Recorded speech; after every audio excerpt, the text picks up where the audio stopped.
Welcome, dear friends, to this quiet evening space where stories unfold like petals, opening beneath moonlight, where mysteries whisper rather than shout, and where sleep arrives on the gentlest of currents.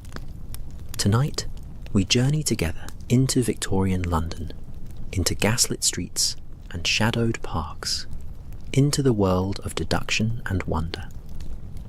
This narrative exists to slow your thoughts, to ease the tensions gathered throughout your day, to guide you toward peaceful rest. There is no urgency here, no need to remember every detail. Simply allow the words to wash over you like rain against window panes, like distant thunder rolling across darkened moors. I'm so curious before we begin. Where are you listening from tonight? Wherever you are, whatever brings you here, know that this space is yours. This story unfolds for you alone. Now, settle in, get comfortable, and breathe with me as we begin. The rain fell upon London with that particular persistence known only to late November evenings, each droplet contributing its voice to the symphony playing across rooftops and cobblestones, sliding down window panes in crystalline rivulets that caught and fractured the amber glow of street lamps. Inside 291B Baker Street, the fireplace crackled with reassuring warmth, flames dancing their eternal dance, casting golden light across the familiar room where pipe smoke mingled with the scent of old leather and aging paper. I sat in my customary chair, watching Sherlock Holmes arrange his chemical apparatus with the meticulous care of a surgeon preparing instruments, his long fingers moving with practiced grace among beakers and burners. The clock upon the mantelpiece marked 9:30, with soft, measured chimes that seemed to acknowledge the rain's rhythm, to join in quiet conversation with the elements beyond our sanctuary. Holmes had been unusually contemplative that evening, speaking little, his sharp features occasionally illuminated by the firelight in a way that made him appear carved from marble, a statue dedicated to thought itself. Mrs. Hudson had brought tea an hour earlier, the delicate china cups still resting on the side table, steam long since dissipated, but the comfort of their presence remained, small anchors in a room that often felt suspended between the ordinary world and the extraordinary realms my companion's mind frequented. The city grows quiet beneath such weather, I ventured, breaking the comfortable silence that had settled over us like a familiar blanket. My voice emerged softer than intended, as though the rain demanded we speak in hushed tones, in reverence to evening's approach. Holmes turned from his apparatus, his grey eyes reflecting firelight, and a slight smile touched his lips, that rare expression suggesting his thoughts had found something pleasant upon which to rest. "Quiet to some, Watson," he replied, his voice carrying that melodious quality it assumed when he spoke of matters philosophical rather than purely practical. Yet for others, the rain provides cover, the darkness offers opportunity. Even now, across this vast city, secrets are being buried, truths obscured, mysteries born in shadow and precipitation. Before I could respond to this characteristically enigmatic observation, the sound of rapid footsteps reached us from the street below, followed by the sharp report of knocking upon our door. Not frantic, but urgent nonetheless, conveying importance without desperation.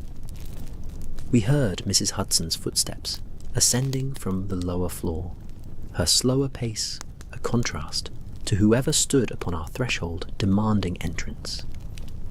Moments later, our landlady appeared in the doorway, her kind face showing concern, tempered by the unflappability of one who had witnessed countless late-night visitors arrive with their burdens of mystery. "A gentleman to see you, Mr. Holmes," she announced, her voice carrying that maternal gentleness she never quite abandoned, even when propriety might suggest formality. "Inspector Lestrade of Scotland Yard. He seems rather wet and rather troubled, if I may say so." Holmes gestured for her to show the inspector up, and within moments Lestrade entered our sitting room, bringing with him the scent of rain-soaked wool and London streets, his normally neat appearance dishevelled in a way that spoke of hours spent outdoors in inclement weather. Water dripped from his coat onto Mrs. Hudson's clean floor, but the good woman simply shook her head with fond exasperation and departed to fetch towels and fresh tea, understanding that whatever brought the inspector to our door in such weather warranted comfort before interrogation. "Holmes, Dr. Watson," Lestrade began, removing his sodden hat and running a hand through damp hair that stood in unusual directions, making him appear younger, more vulnerable than his professional bearing typically allowed.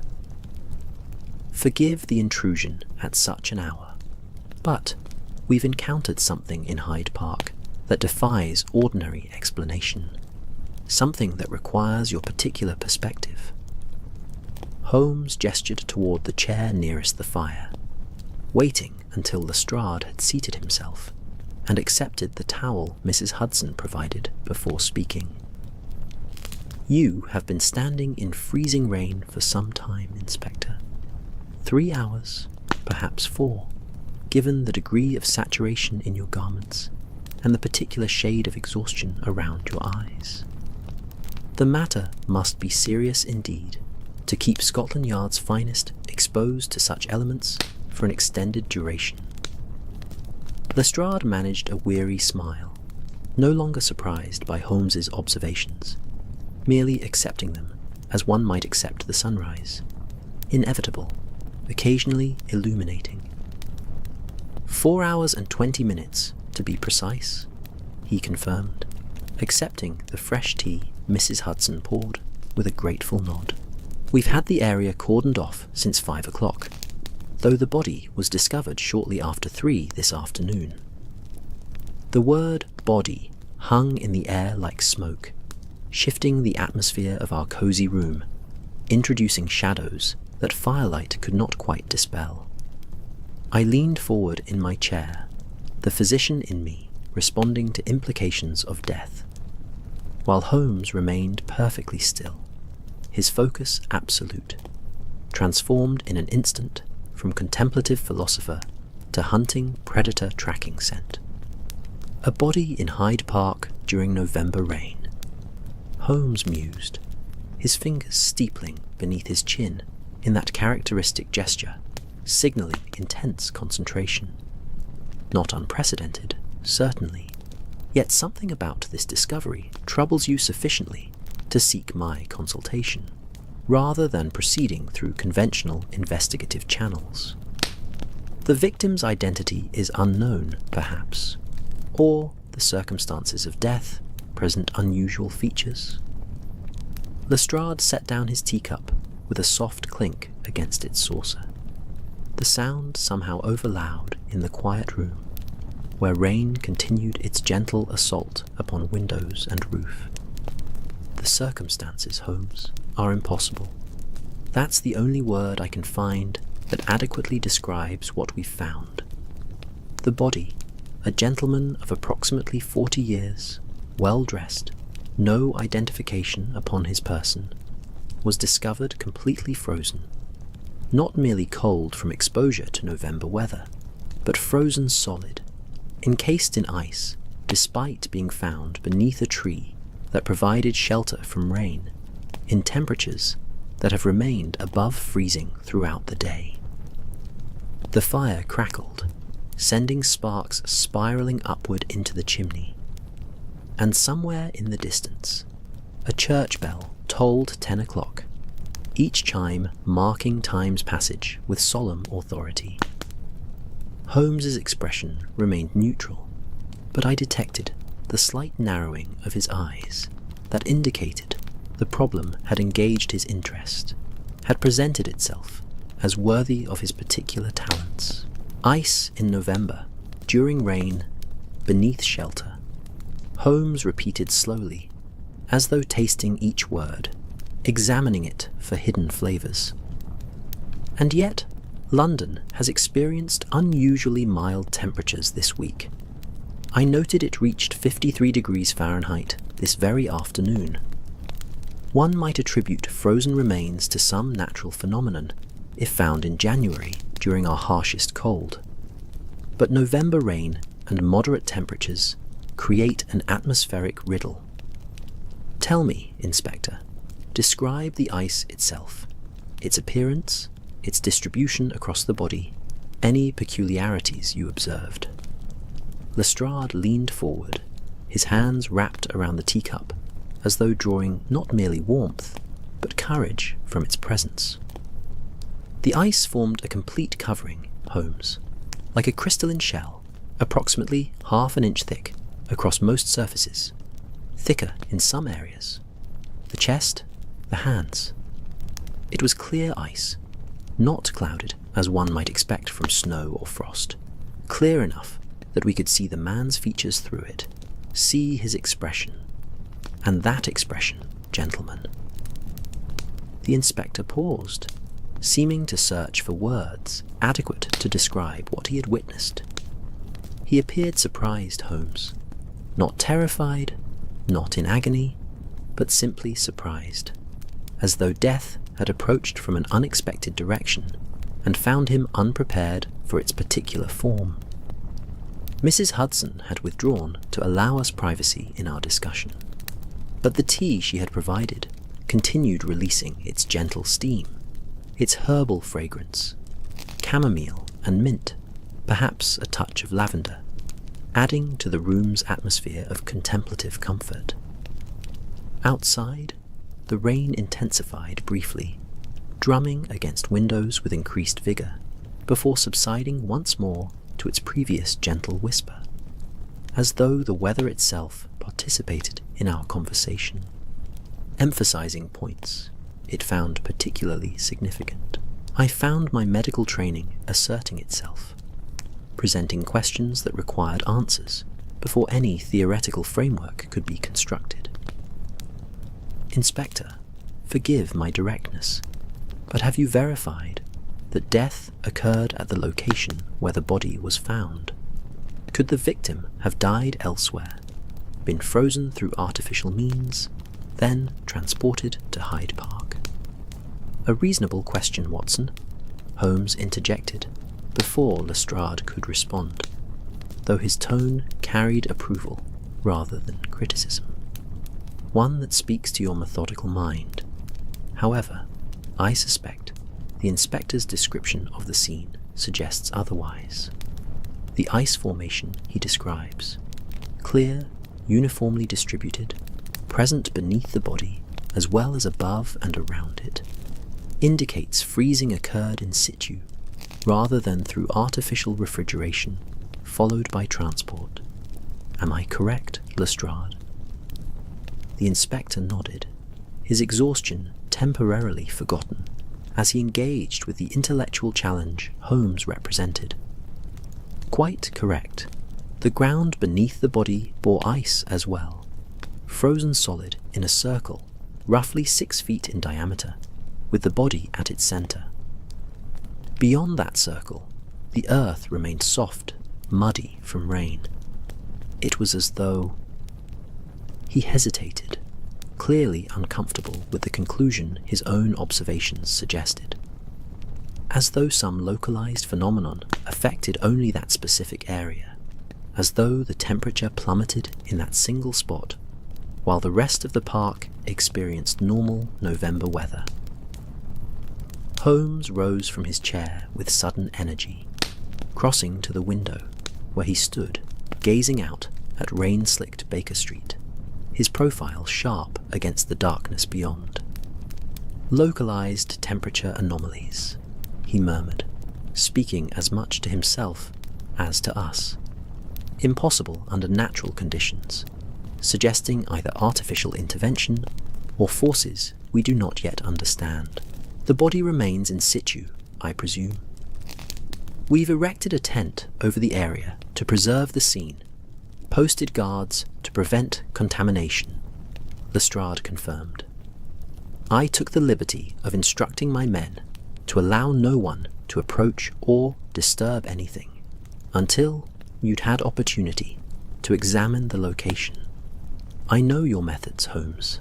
Know how crucial pristine scenes are to your investigations. Then we must visit Hyde Park immediately, Holmes declared, turning from the window with decision crystallized in his features. Watson, if you would be so kind as to accompany us, your medical expertise may prove invaluable, and I confess I've grown accustomed to your steady presence during investigations.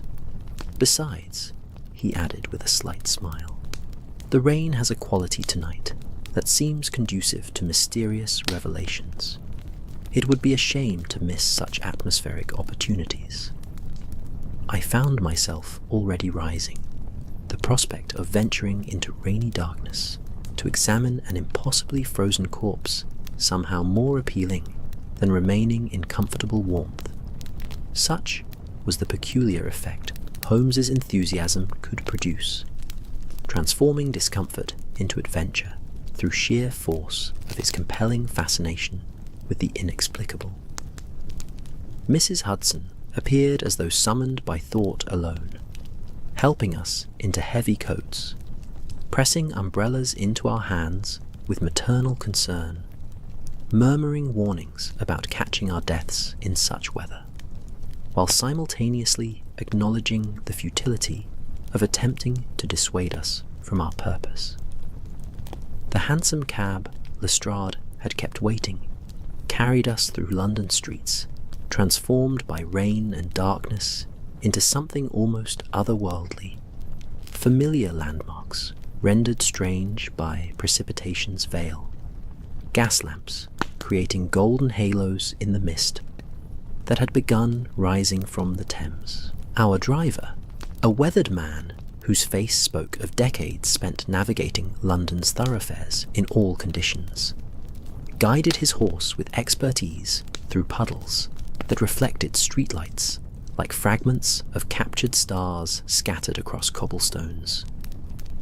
Inside the cab, warmth had already fled, replaced by the penetrating dampness that November rain brings, that quality of cold that settles into bones regardless of layers worn against it. Yet, there was something strangely pleasant about our journey.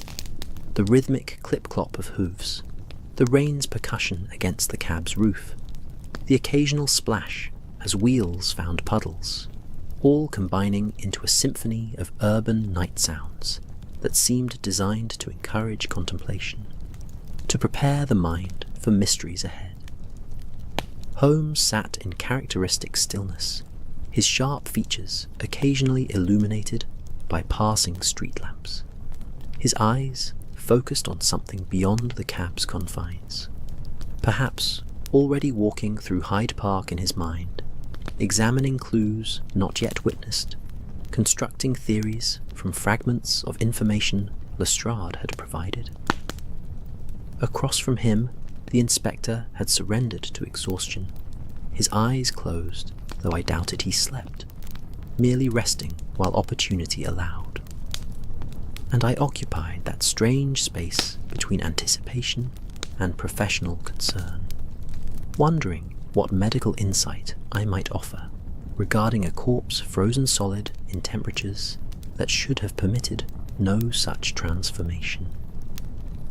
The cab turned onto Park Lane, and through rain-streaked windows I glimpsed the dark expanse of Hyde Park beyond iron railings, trees reduced to silhouettes against slightly lighter sky, their branches swaying in wind that had picked up as we travelled westward through the city. Street lamps marked the park's perimeter at regular intervals, creating pools of amber light that emphasized rather than dispelled the darkness between them. And somewhere ahead, our destination awaited. A tent sheltering impossible death.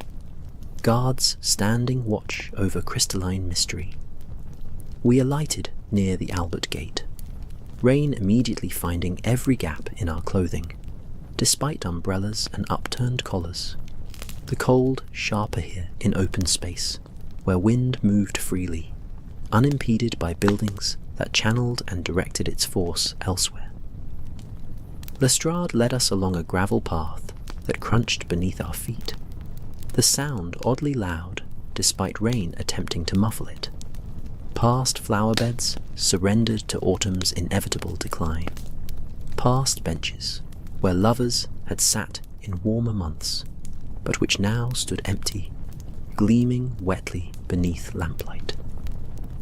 A constable stood at attention beside the path, his posture military straight despite hours of exposure to inclement weather, his young face stoic beneath his helmet. He nodded recognition to Lestrade, then his eyes widened slightly upon recognizing Sherlock Holmes. Even London's police force, it seemed, was not immune to the near-mythical reputation my friend had acquired among those who trafficked in crime and mystery. The inspector exchanged brief words with the constable, while Holmes and I waited, our breath visible in the cold air. Misty exhalations that dissipated quickly, joining the general atmosphere of vapour and precipitation that transformed the park into something approaching dreamscape. "This way, gentlemen," Lestrade said, gesturing toward a path that diverged from the main thoroughfare, leading deeper into the park's interior, where trees grew more densely, where shadows gathered with greater determination. We erected the tent approximately 300 yards in, beneath an old oak that marks a small clearing. The location is somewhat isolated, visible from the main path, but not frequently travelled, especially in weather such as this. As we walked, our footsteps falling into unconscious synchronization, I became aware of the park's nighttime character, so different from its daytime personality, when children played and nurses pushed prams, and gentlemen strolled with newspapers tucked beneath their arms. Night transformed Hyde Park into something primal, something that remembered when London was nothing but marshland and forest, when darkness held dominion and humanity existed as merely one species among many competing for survival. The trees seemed larger in darkness, their branches reaching like skeletal fingers toward clouds that obscured stars, and rain filtering through their remaining leaves created secondary percussion, a rustling whisper that might have been words in some ancient language we had forgotten how to comprehend. The tent appeared ahead, a pale shape emerging from darkness like a ghost gaining solidity, illuminated by police lanterns hung from surrounding trees, casting pools of yellow light that turned rain silver as it fell through their glow. 2 additional constables stood guard, their postures suggesting boredom warring with unease, the natural discomfort that comes from proximity to death, particularly death that defies rational explanation. They straightened at our approach, touching helmets in salute to Lestrade, curious eyes flickering toward Holmes and myself, no doubt wondering what made us worthy of admission to their carefully preserved scene.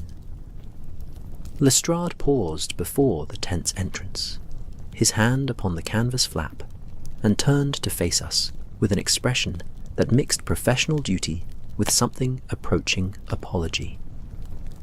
"I should warn you, Holmes, Dr. Watson. The sight is disturbing, not through gore or violence, but through its very impossibility. I pride myself on maintaining composure in face of death's various presentations. Yet, this particular tableau has affected me in ways I find difficult to articulate. Perhaps it is the expression on his face, that frozen surprise, or perhaps the unnatural quality of the ice itself. But I confess I will be glad when this matter is resolved, and I can consign its memory to the category of closed cases rather than active concerns. Your warning is noted and appreciated, Inspector. Holmes replied gently, his typical impatience with sentiment temporarily suspended, recognizing genuine distress beneath Lestrade's professional manner. Watson and I have witnessed our share of disturbing scenes, each troubling in its unique fashion. I suspect we shall manage, particularly with the understanding that observation now may prevent similar occurrences in future.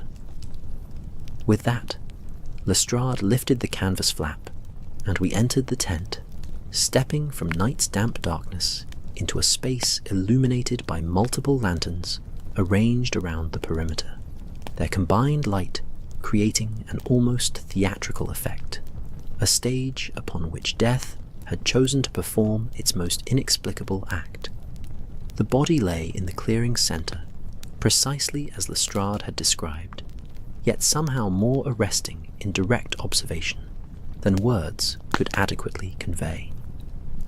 A gentleman of middle years, well dressed in evening clothes, now obscured by ice's crystalline shell, lay upon his back as though he had simply decided to rest there, to gaze upward at tree branches and sky. The ice encasing him caught lantern light and fractured it into rainbow spectrum, creating an effect simultaneously beautiful and horrifying, transforming human remains into something approaching art, like a sculpture created by nature's most eccentric artist.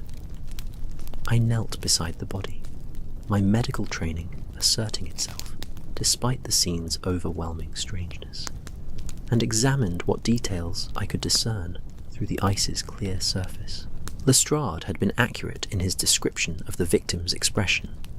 Surprise indeed, eyes wide but not bulging, mouth slightly open, as though he had been speaking when death claimed him, frozen mid-word in whatever statement or exclamation the moment warranted. His skin beneath the ice appeared pale, but not discolored, in the manner typical of prolonged exposure to extreme cold, suggesting death had occurred recently, perhaps hours rather than days ago. Holmes had not approached the body immediately, but instead walked the clearing's perimeter, his keen eyes scanning the ground, the surrounding trees, the tent's interior ceiling, where rain drummed with hypnotic consistency. His movements were deliberate, methodical, each step placed with consideration, each glance absorbing information, cataloguing details that would later assemble into conclusions I would find myself marveling at for their logical inevitability once revealed. The ground shows minimal disturbance beyond the frozen circle you mentioned, Inspector, Holmes observed, crouching to examine mud at the clearing's edge. No signs of struggle, no footprints other than those created by your constables during their initial response and subsequent protection of the scene.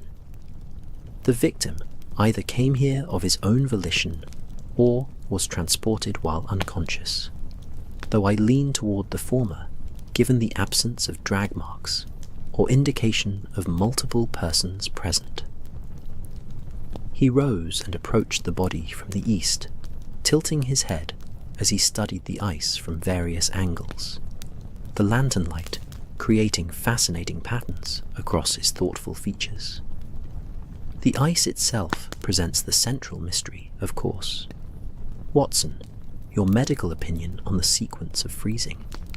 Did death occur before or after the ice formation, do you think? I considered the question carefully, drawing upon knowledge of freezing's physiological effects, while acknowledging this situation fell well outside typical experience. If he had frozen gradually, one would expect different positioning. The body would curl in on itself in attempt to preserve core warmth, the fetal position being instinctive response to extreme cold. His extended posture suggests either death preceded freezing, rigor mortis fixing his position before ice formed, or the freezing occurred so rapidly that no defensive response was possible.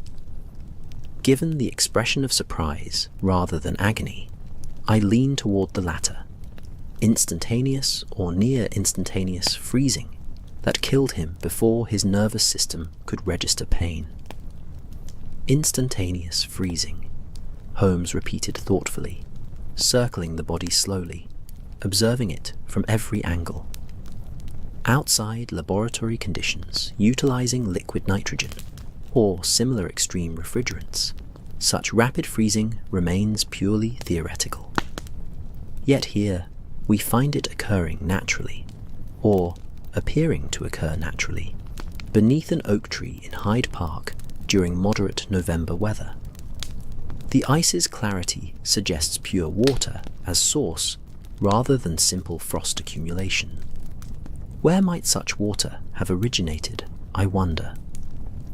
He knelt beside the frozen form, withdrawing a magnifying lens from his pocket, and studying the ice's surface with absorption that rendered him oblivious to the cold, damp ground upon which he knelt, to rain still drumming overhead, to everything except the mystery before him demanding solution. Long minutes passed in silence, broken only by precipitation's soundtrack, by the occasional shift as Lestrade or I adjusted our positions, by the distant sounds of London carrying across the park like echoes from another world entirely. Finally, Holmes rose, his expression thoughtful, but not yet enlightened, the look of a mathematician who has identified the equation's parameters, but not yet achieved solution. I shall need to examine the ice more thoroughly, which requires its removal from the body. Inspector, might I request that the corpse be transported to St. Bartholomew's Hospital, where proper facilities exist for detailed analysis? I have colleagues there who will assist with the examination while maintaining necessary discretion. Lestrade nodded, clearly relieved to have definitive action to take, tasks to complete that would move the investigation forward. I'll arrange transport immediately. Shall we say 9 o'clock tomorrow morning? That should provide sufficient time for preparation while preserving the body's current state. Excellent, Holmes agreed. Until then, I suggest we all retire to warmer, drier locations. The scene has told me what it can for the moment, though I suspect tomorrow's examination will prove illuminating in ways we cannot yet anticipate. We emerged from the tent into rain that had softened to gentle drizzle, the storm's peak having passed while we examined its impossible victim, leaving behind that peculiar quiet that follows weather's fury, a sense of cleansing and renewal that made even cold November night seem somehow peaceful. The constables remained at their posts, stalwart guardians of mystery, and we left them with words of appreciation for their diligence, their willingness to stand watch in uncomfortable conditions so that truth might be served, justice potentially achieved. The journey back to Baker Street passed in contemplative silence, each of us absorbed in private thoughts about what we had witnessed, what it might mean, how natural law could be suspended in so specific and dramatic a fashion. Holmes stared out the cab window at London passing by, his reflection visible in glass, superimposed over the city he knew so intimately, as though his image and the city's had become inseparable, one entity devoted to understanding the other's endless mysteries. Mrs. Hudson had waited up despite the late hour, bless her devoted heart, and had prepared fresh tea and light refreshments that appeared as soon as we entered, as though summoned by magic, rather than simply her attentive anticipation of our needs.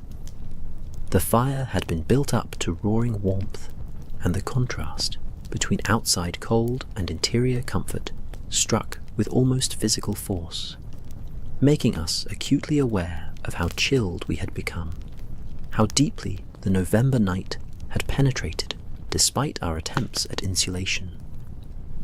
"You'll catch your deaths, you will," Mrs. Hudson scolded gently, helping us from sodden coats, clucking over Holmes's wet trouser knees, where he had knelt in muddy grass. "Out in such weather, at such hours, gentlemen of your standing should know better. Still," she added with resigned affection, "I suppose mysterious frozen bodies don't wait for convenient hours and pleasant weather." "Indeed they do not, Mrs. Hudson," Holmes replied with rare warmth, accepting the tea she pressed into his hands with gratitude evident in his softened expression. "Your tea, however, never fails to restore body and spirit, regardless of the circumstances that necessitate its consumption. You are a treasure beyond price." The good woman coloured slightly at the compliment, patted Holmes's shoulder in the manner of one who had known him long enough to transcend mere landlady-tenant formality, and withdrew to her own quarters with admonishment that we should retire to proper beds, rather than spending the night in discussion, as she knew was our tendency when cases intrigued us sufficiently. Her instincts proved accurate, of course, though we initially sat in companionable silence, sipping tea and allowing warmth to seep back into cold, stiffened muscles. Eventually, conversation resumed, Holmes sharing observations I had not heard him make at the scene, details registered but not yet verbalized, small pieces of the larger puzzle that would require assembly before the complete picture could emerge.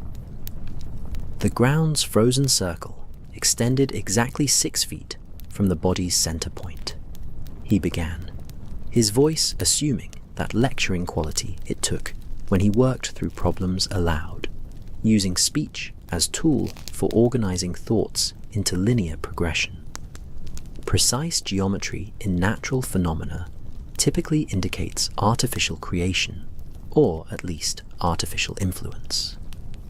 Additionally, the oak tree beneath which our victim lay showed frost accumulation on its trunk facing the body, while the opposite side remained frost-free, suggesting directional rather than ambient cold generation. I poured more tea for both of us, the familiar ritual comforting in its mundane domesticity, providing counterpoint to the extraordinary circumstances we contemplated. "Directional cold generation," I repeated, attempting to frame the concept in terms that made scientific sense, as though the freezing emanated from the body outward rather than descending upon it from some external source. "Precisely, Watson," Holmes confirmed with satisfaction, as though my understanding of his theoretical framework pleased him beyond reason, which suggests that whatever caused the freezing originated with the victim himself, or perhaps more accurately, originated with something the victim possessed, something that generated extreme cold in localized fashion.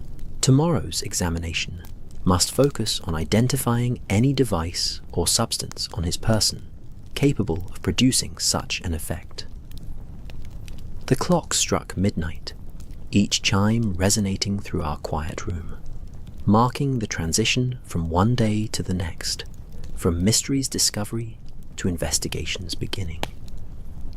Outside, the rain had finally ceased, leaving behind that profound silence unique to London in deepest night, when even the world's busiest city surrenders temporarily to darkness's dominion, allowing buildings and streets to rest, before dawn brings renewed activity's inevitable chaos.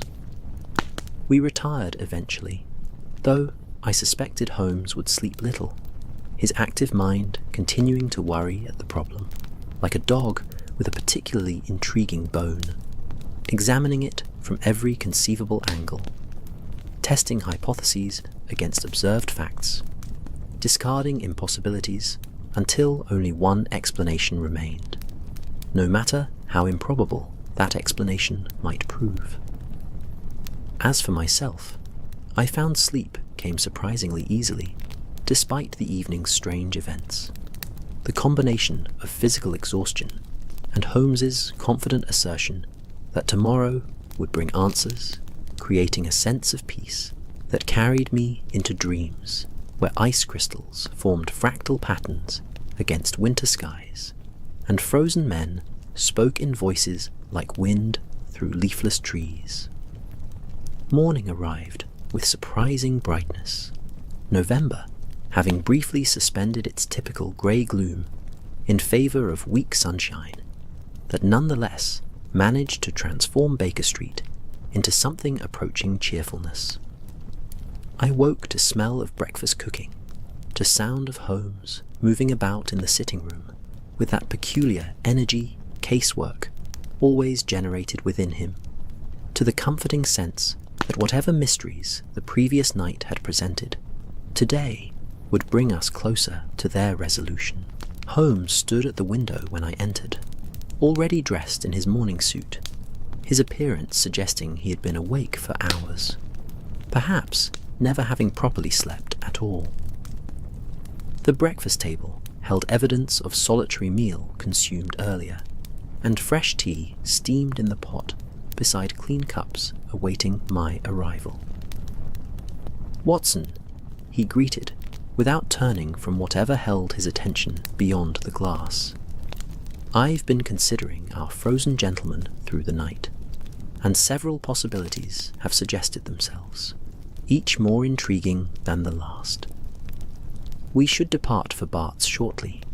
I've sent word to Stamford that will require use of the laboratory facilities this morning, and he's agreed to ensure privacy for our examination."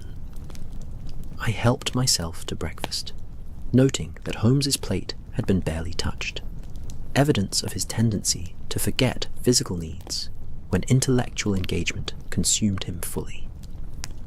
"Have you developed a working theory?" I asked, between bites of toast and marmalade, watching London's morning activities commence beyond our windows. Delivery wagons rattling past, early pedestrians hurrying toward whatever obligations Monday morning presented. "Several theories, actually," Holmes replied, finally turning from the window to grace me with his full attention. "Some more exotic than others, but all requiring verification through direct examination before I can commit to any single explanation. The victim's identity represents one key.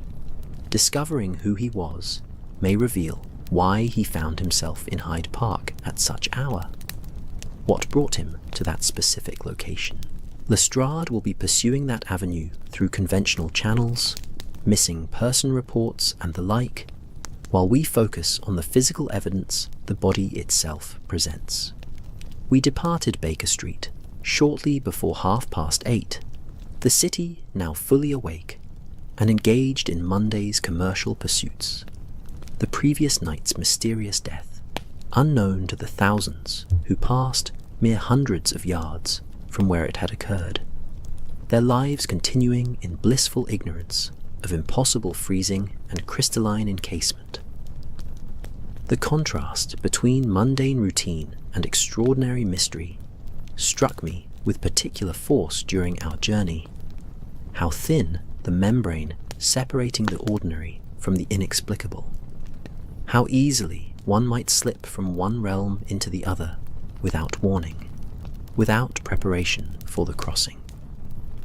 St. Bartholomew's Hospital loomed before us, its Georgian architecture lending gravitas to its medical purpose, its windows reflecting morning sunlight, in a manner that might have seemed welcoming had we not been arriving to examine a corpse.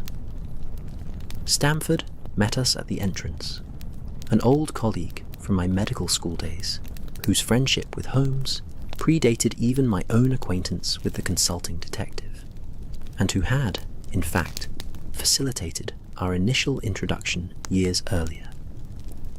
"Holmes, Watson," he greeted warmly, though his expression carried concern that tempered his genial manner.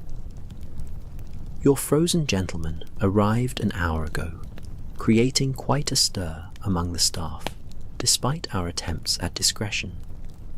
It's not every day we receive a body encased in ice, like some Arctic explorer preserved in glacial tomb. I've assigned the examination room in the East Wing, most private location available, though I cannot guarantee word won't spread throughout the hospital. Medical personnel are notoriously curious creatures. Your assistance is appreciated regardless, Stamford," Holmes assured him, shaking his hand with genuine warmth. "Whatever rumours may circulate, I trust you'll do your utmost to minimize their sensational aspects. The last thing this investigation requires is public panic regarding impossible freezing phenomenons occurring in London's public parks." Stamford led us through corridors that smelled of carbolic and floor polish, past wards where patients rested or underwent treatment, past nurses gliding efficiently between responsibilities, past physicians consulting in hushed tones about diagnoses and procedures. The hospital possessed that peculiar atmosphere, unique to places where life and death conducted their eternal negotiations, where hope and despair mingled in equal measure, where human fragility and resilience existed in constant tension, neither ever fully triumphing over the other. The examination room waited in the building's eastern section, a tile-walled space equipped with examination table, scales, instrument cabinets, and all the apparatus necessary for thorough post-mortem analysis. The frozen body rested upon the table, still encased in its crystalline shell, though the ice had begun melting in the room's warmer temperature, water pooling on the table's surface and dripping with irregular rhythm into a pan positioned beneath to catch the drainage.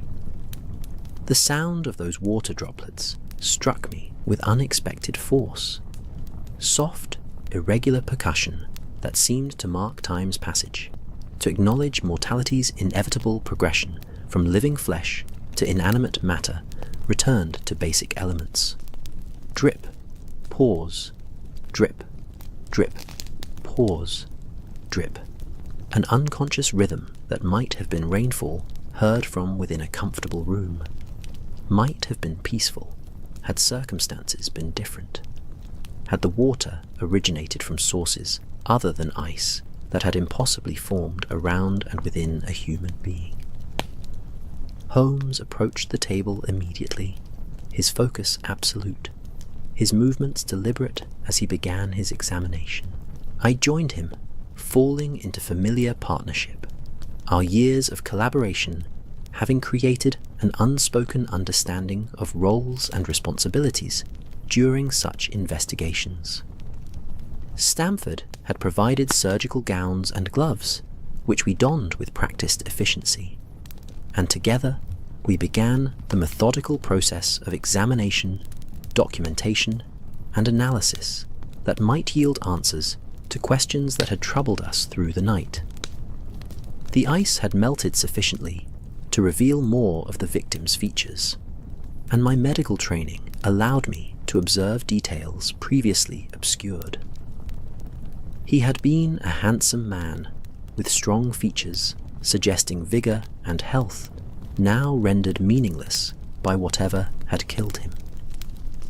His evening dress was of excellent quality, tailored with obvious skill, the sort of attire suggesting wealth and social standing. His hands, now partially freed from ice, showed no signs of manual labour, the hands of a gentleman whose days were spent in offices or drawing rooms rather than fields or factories.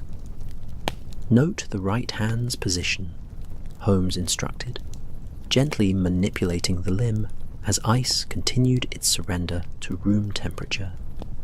The fingers are curled as though grasping something, yet nothing remains within his grip. Either he held an object that was subsequently removed, or the hand position indicates his final gesture, reaching for something, attempting to grasp assistance, or perhaps fending off whatever approached him. I examined the hand carefully, the physician in me noting absence of defensive wounds, no cuts or bruising, suggesting struggle or combat. If he attempted to defend himself, it was against something that left no physical trace, I observed. No marks of violence, no apparent trauma beyond the freezing itself.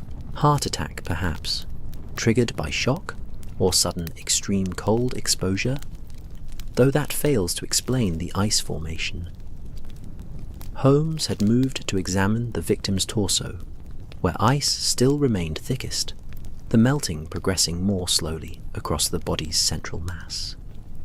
He withdrew a small thermometer from his jacket and inserted it carefully into the ice, watching mercury's slow climb with intense concentration.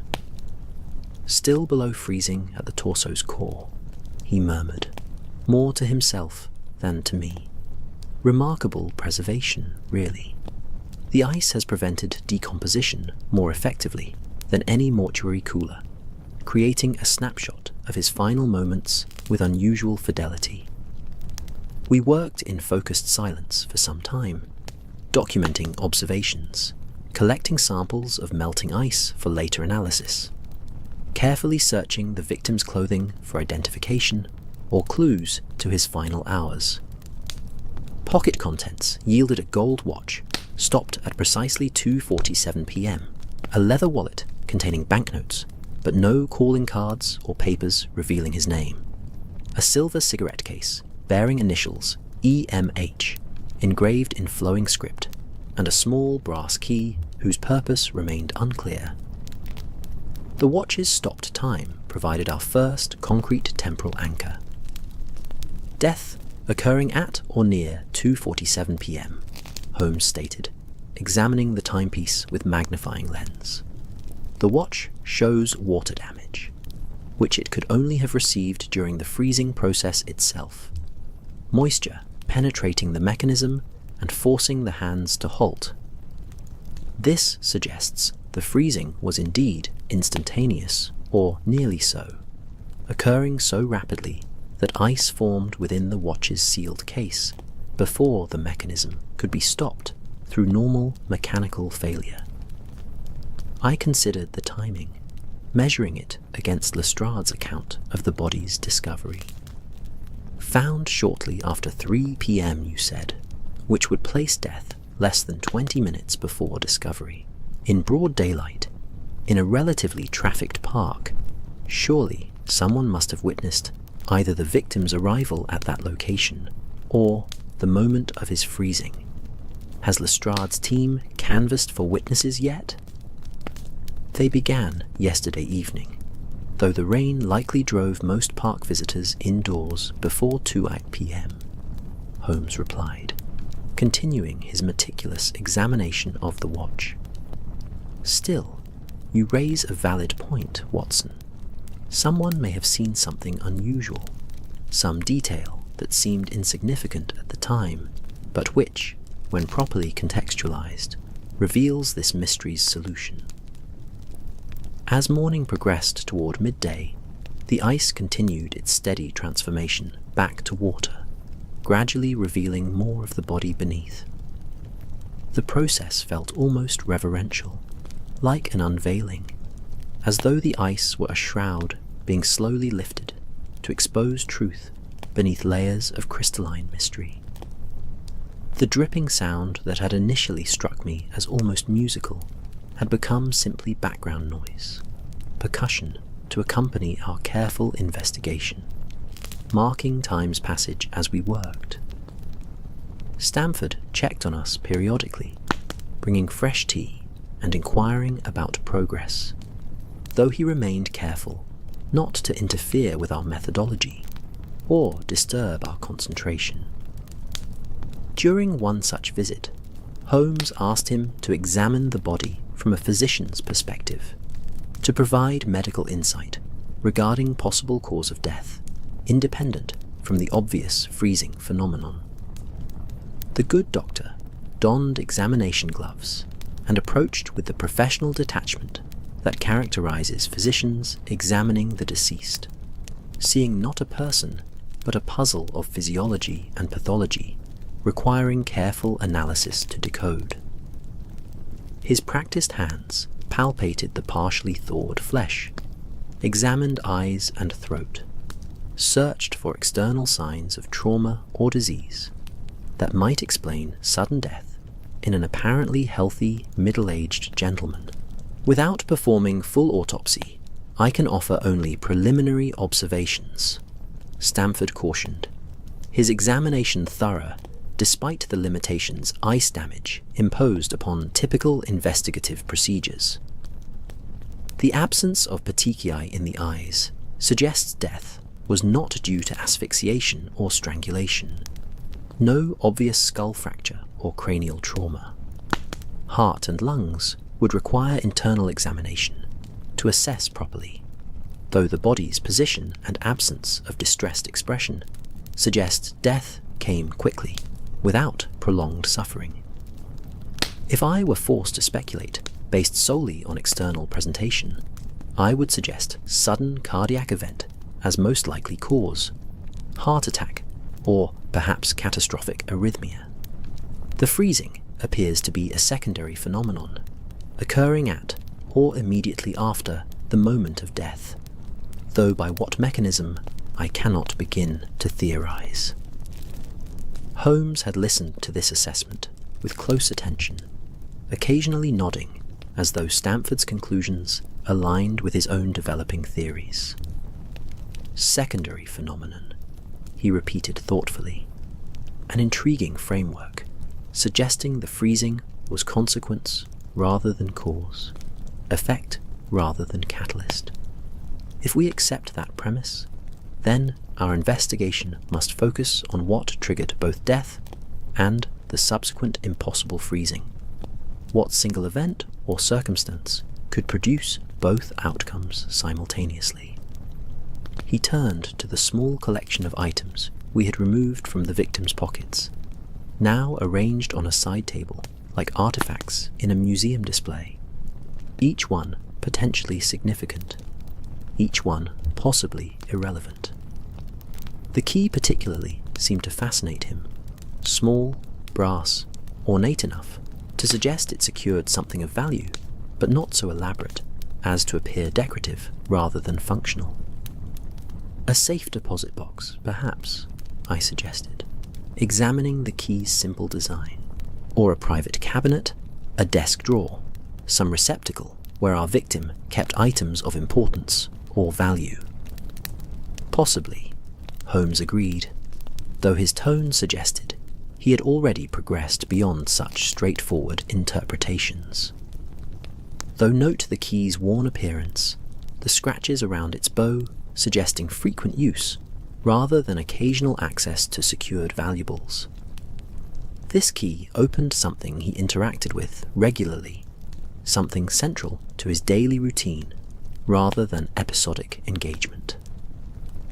He pocketed the key carefully, then gathered the other items with equal care, preserving them as evidence that would accompany us through the investigation's progression.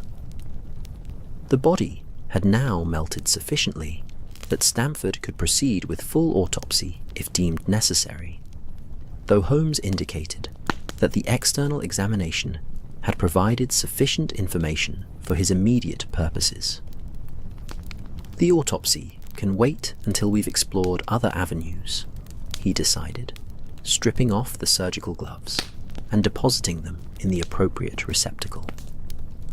I suspect we'll learn more from discovering our victim's identity and retracing his final day than from internal organ examination, though we should certainly pursue that analysis if other leads prove fruitless.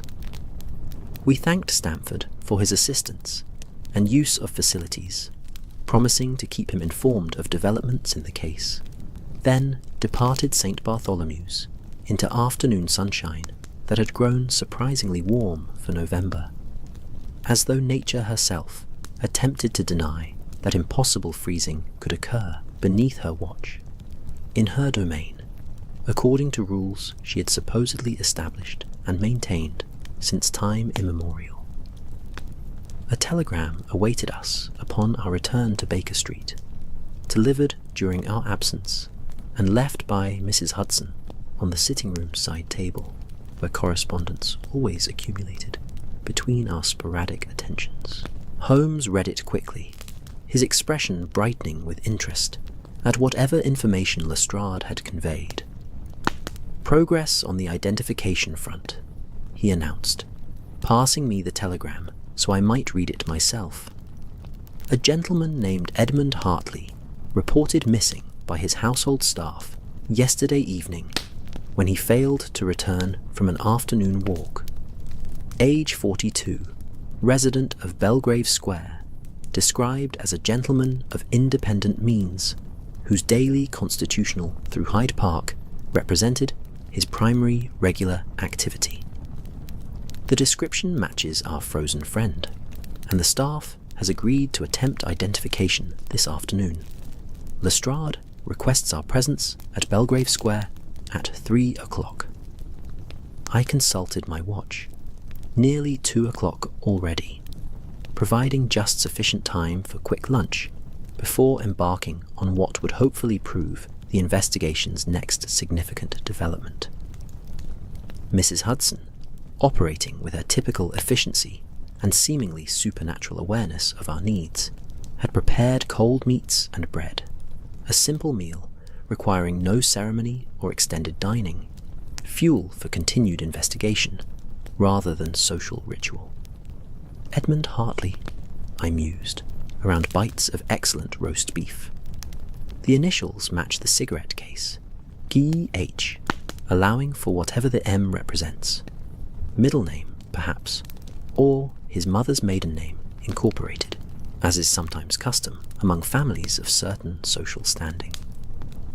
Holmes had withdrawn to his chair, plate balanced on one knee, while he consulted various reference volumes he had pulled from our bookshelves, clearly searching for information about our now tentatively identified victim.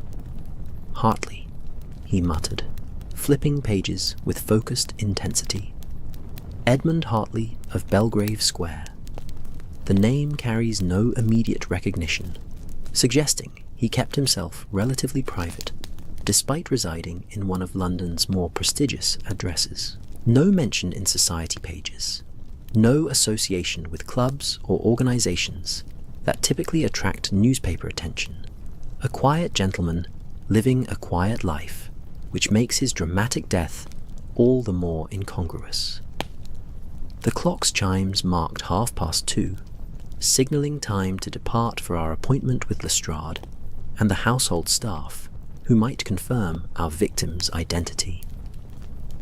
The afternoon had taken on that golden quality particular to autumn days, when sun breaks through typical overcast, illuminating everything with warm light that seems borrowed from summer, temporary gift before winter's inevitable arrival.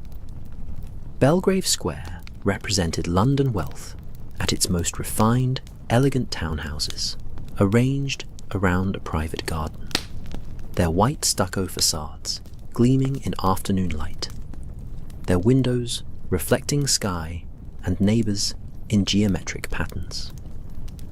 Hartley's residence occupied the square's western side, a 4-story structure distinguished from its neighbours only by particularly well-maintained window boxes and a black door polished to mirror brightness. Lestrade waited on the front steps, his appearance considerably improved from the previous night's rain-sodden state, though his expression carried that particular gravity appropriate to death notifications and identification confirmations. He greeted us with brief nods, then guided us toward the entrance, where a butler stood in the doorway, his aged face composed in professional neutrality, though his eyes betrayed the distress of one who had served a household now facing tragedy. "Mr. Holmes, Dr. Watson," Lestrade introduced us. "This is Patterson, Mr. Hartley's butler. Patterson, these gentlemen are consulting on the case and will be present during the identification process." Patterson bowed slightly, old-fashioned courtesy ingrained through decades of service. "Gentlemen, please, come inside. The staff is assembled in the morning room, as the inspector requested. This is most distressing, most irregular. Mr. Hartley was a creature of absolute habit. His failure to return yesterday evening caused immediate concern among the household.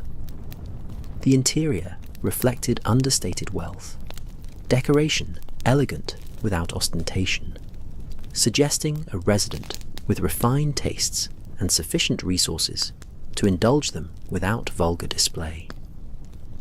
We passed through an entrance hall where afternoon light filtered through a skylight, illuminating marble floors and tasteful paintings on walls papered in subtle patterns that would have cost more than most families earned in a year. The morning room overlooked the square's private garden, its windows providing views of autumn foliage and walking paths, of the very world through which Hartley had presumably passed on his final day, alive and healthy, unaware that his afternoon constitutional would terminate in ice-encased death beneath a Hyde Park oak. 6 servants waited there. The housekeeper, a woman of perhaps 50, with kind eyes and capable hands. 2 maids in crisp uniforms. A cook whose flour-dusted apron suggested we had interrupted afternoon baking. A young footman whose nervous posture indicated this was his first experience with police investigation. And Patterson himself, serving as spokesman for the assembled household. "Thank you all for gathering," Lestrade began, his tone striking appropriate balance between authoritative and compassionate. "As I indicated earlier, we've discovered a body in Hyde Park that may be Mr. Hartley. I'll need one of you to accompany us to confirm identification, after which we'll have questions about his routine, his activities yesterday, any unusual circumstances that might assist our investigation." The housekeeper, Mrs. Collins, according to Patterson's introduction, stepped forward with quiet dignity. "I'll come, Inspector. I've been with Mr. Hartley for 15 years, since shortly after his wife's passing. I know his features as well as any person living, and can provide certain identification should it prove necessary." We departed Belgrave Square in a police carriage, Mrs. Collins maintaining composed silence during the journey to St. Bartholomew's, though her hands twisted a handkerchief in her lap with unconscious nervous energy, betraying the anxiety her serene expression otherwise concealed. She was led to the room where Hartley's body had been relocated to a proper mortuary drawer, the ice now completely melted, revealing him fully for what he had become. Simply another corpse awaiting formal identification and final disposition. Her sharp intake of breath confirmed recognition before words could, and tears traced silent paths down weathered cheeks as she gazed upon her employer's face. Peaceful now that ice had released its grip, appearing merely asleep rather than impossibly frozen. "That's Mr. Edmund Hartley," she confirmed, voice steady despite evident emotion. "No question whatsoever. May God rest his gentle soul." Back at Belgrave Square, assembled in Hartley's study at Holmes's request, Mrs. Collins composed herself over tea while Holmes began his questions. The study reflected its owner's character, as such rooms always do. Comfortable leather furniture, worn to perfect suppleness, through use rather than age. Bookshelves filled with volumes on natural philosophy and scientific inquiry. A desk bearing neat stacks of correspondence and journals. Windows overlooking the garden, where late afternoon sun painted everything in amber and gold. Mrs. Collins, if you would be so kind, please describe Mr. Hartley's routine, particularly as it pertained to yesterday, Holmes requested, his manner gentle but focused, the predator softening his approach to avoid frightening prey into silence. Any deviation from normal pattern, however slight, may prove significant. The housekeeper collected her thoughts, drawing upon 15 years of observation and service. Mr. Hartley was, as I mentioned, a gentleman of precise habits, Inspector. Every day, regardless of weather, he would take luncheon at 1 o'clock, then depart for his constitutional at 1:30, walking through Hyde Park for precisely 1 hour before returning home for tea at 3:30. He kept to this schedule with such regularity that we could set clocks by his comings and goings. And yesterday, Holmes prompted gently, did the routine proceed as usual?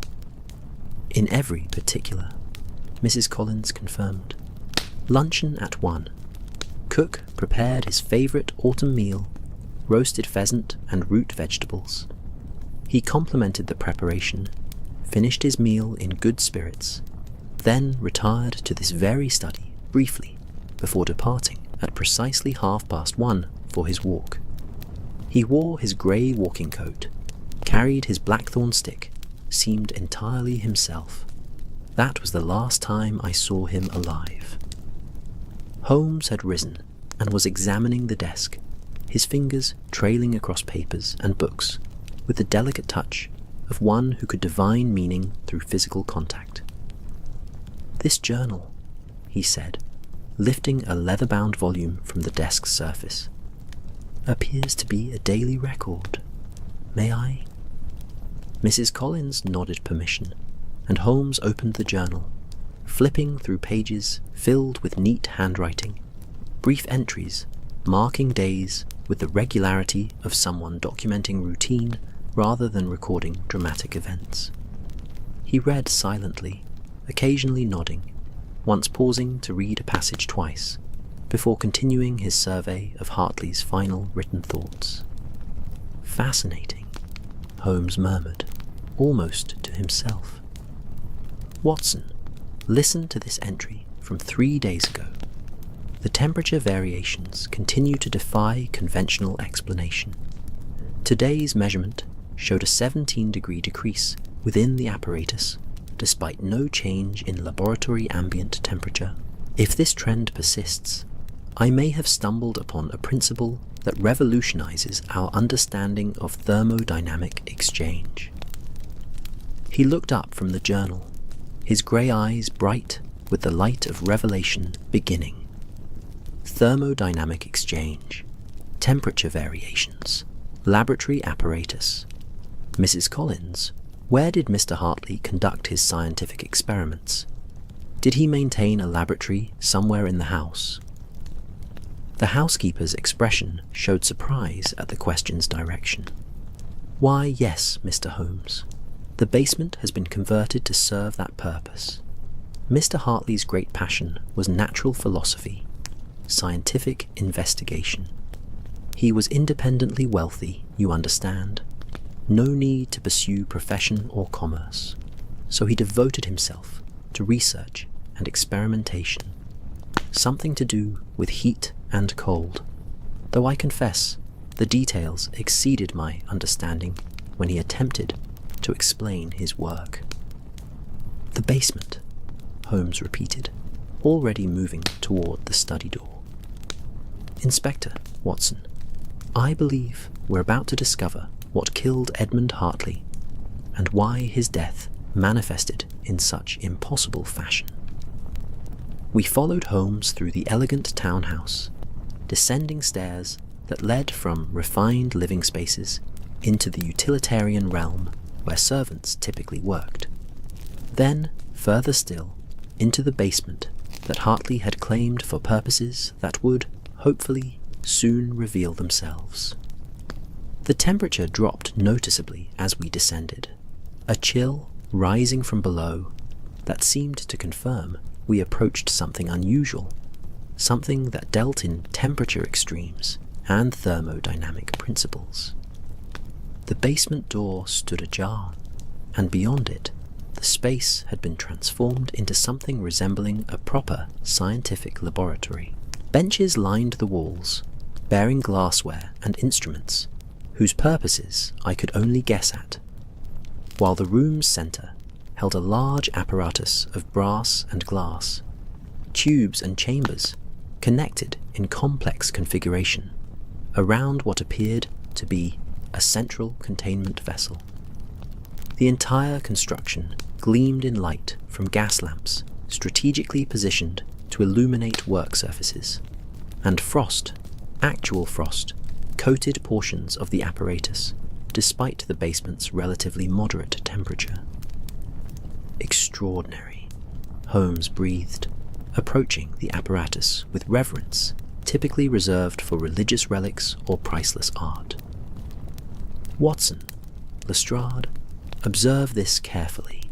Unless I'm gravely mistaken, we're looking at an experimental device designed to achieve localized extreme cooling through some novel thermodynamic principle.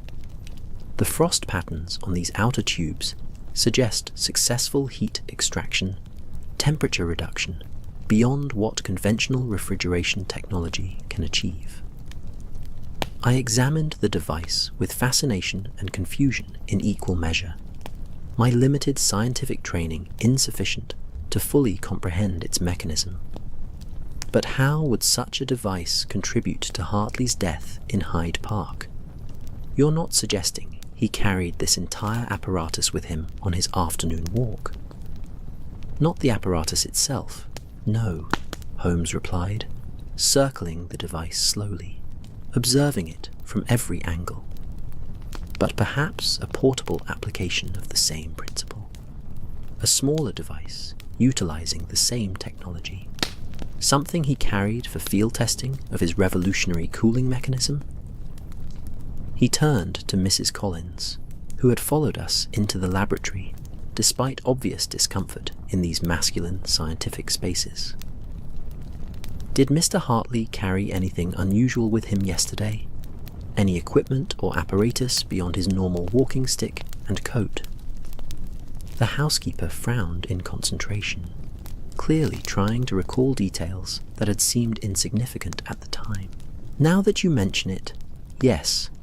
He carried a metal case, approximately the size of a small book, which he placed in his coat pocket. I remember, because it seemed heavy, pulled his coat slightly askew, and I asked if it troubled him. He laughed, and said it was his portable winter, his latest invention that would make his name in scientific circles if field testing proved successful. Portable winter, Holmes repeated, satisfaction evident in his voice. The man had no idea how literally his poetic phrasing would manifest. Inspector, the mystery resolves itself if my reasoning proves sound.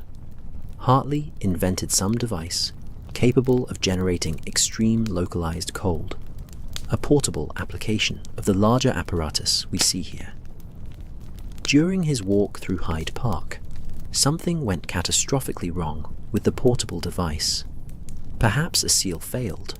Perhaps the containment mechanism proved inadequate for field conditions.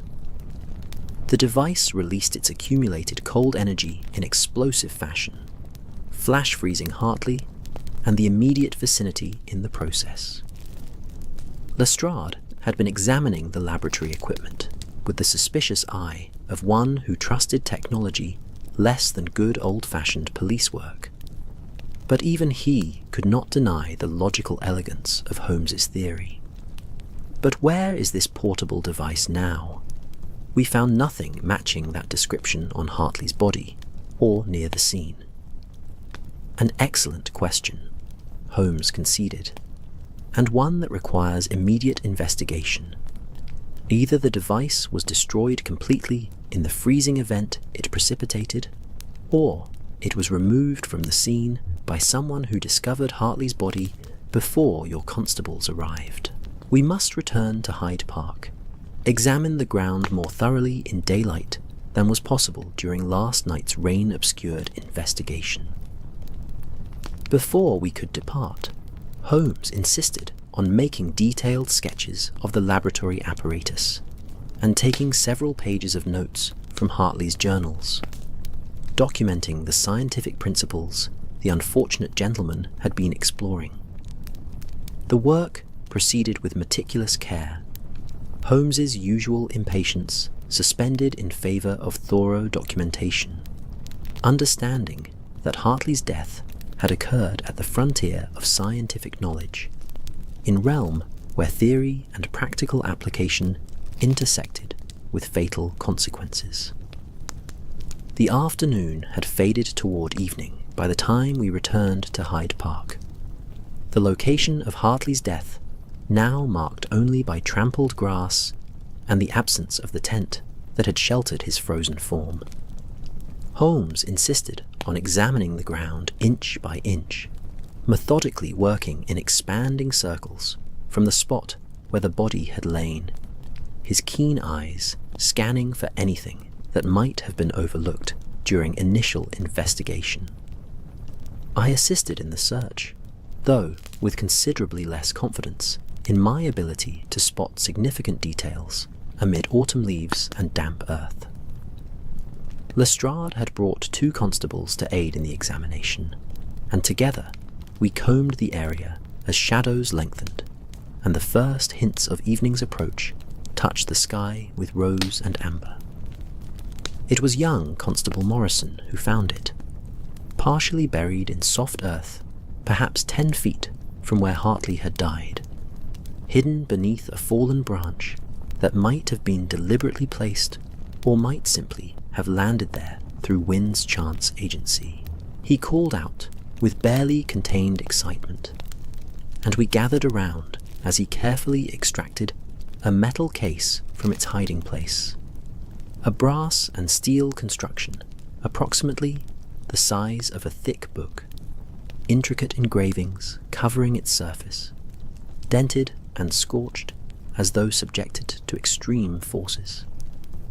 Holmes took the case with hands that trembled slightly, the only sign of excitement he permitted himself to display. "Careful," he cautioned as we crowded closer to observe. "If any cooling agent remains within, disturbing it incautiously could prove dangerous. Still, the case is surprisingly warm to touch, suggesting whatever it contained has been fully discharged or has dissipated since the event." He examined the case's exterior with magnifying lens, noting various features while providing running commentary for our benefit. Multiple cooling chambers, if these external tubes indicate internal structure accurately. The denting occurred from within, suggesting internal explosion or rapid expansion as pressure built beyond containment capacity. And these scorch marks, not from heat, but from extreme cold, metal stressed beyond tolerance by temperature differentials that exceeded design parameters. "Should we open it?" Lestrade asked, though his tone suggested he hoped the answer would be negative, that we might simply seal the device in an evidence locker and forget about its disturbing existence. Eventually, yes, but in controlled conditions, Holmes decided. For now, simple recovery represents significant progress. This device killed Edmund Hartley as surely as any gun or knife, though through scientific innovation, rather than traditional weapon. His portable winter proved all too effective, generating cold so extreme and so rapidly that he had no time to react, no opportunity to stop the process he had initiated. We made our way from Hyde Park as dusk settled over London, the city's gas lamps beginning their nightly illumination, transforming streets into rivers of golden light flowing between dark buildings. The case remained carefully wrapped in Lestrade's coat, insulated against whatever residual effects it might still harbour, destined for examination by experts who might understand its construction better than we could. Back at Baker Street, Mrs. Hudson had prepared an elaborate dinner, somehow sensing we would return this evening, hungry and drained from a day spent chasing mysteries through laboratories and parks. The meal passed in comfortable conversation as we discussed the case's resolution, the peculiar tragedy of a man killed by his own scientific ambitions, destroyed by the very innovation he had hoped would establish his reputation. "I find myself wondering," I said over port after dinner, whether Hartley understood what was happening in those final moments, whether the surprise expression we observed indicated recognition that his device had malfunctioned, or whether death came so quickly that consciousness had no time to register the transformation from life to frozen stillness. Holmes swirled port in his glass, watching candlelight refract through the ruby liquid. "I suspect the latter, Watson. The freezing appears to have occurred in seconds or less, too rapidly for higher brain function to process and comprehend. One moment he walked through Hyde Park on an unremarkable November afternoon. The next he was simply gone, transformed into the ice sculpture we discovered. There is something almost merciful in such rapidity, the absence of suffering or prolonged awareness of one's fate. The fire had burned low, reducing itself to glowing coals that pulsed like a gentle heartbeat, casting the room in warm amber tones that made even discussion of death and freezing feel somehow cozy, safe, part of a world where mysteries could be solved and understood through application of reason and careful observation. Outside our windows, London settled into its nocturnal rhythms, the great city's endless activity continuing regardless of scientific tragedies or impossible freezings, indifferent to individual dramas played out against its vast stage. Lestrade had departed after dinner, promising to provide updates as the investigation concluded through official channels, as the device was examined by Scotland Yard's technical experts, and Hartley's estate was settled through probate courts and solicitors' offices. The case had been solved in the sense that we understood what had happened, had identified the mechanism of death, and recovered the instrument responsible for it. Yet something about the resolution felt incomplete, as though the mystery's surface had been penetrated. But deeper truths remained obscured beneath layers of scientific complexity and philosophical questions about innovation's risks. "Do you suppose Hartley's work will continue?" I asked, as the clock struck 10, marking time's steady progression toward midnight, and whatever tomorrow might bring. Surely his journals and laboratory contain sufficient information that others could build upon his foundation, perhaps create safer applications of the thermodynamic principles he discovered.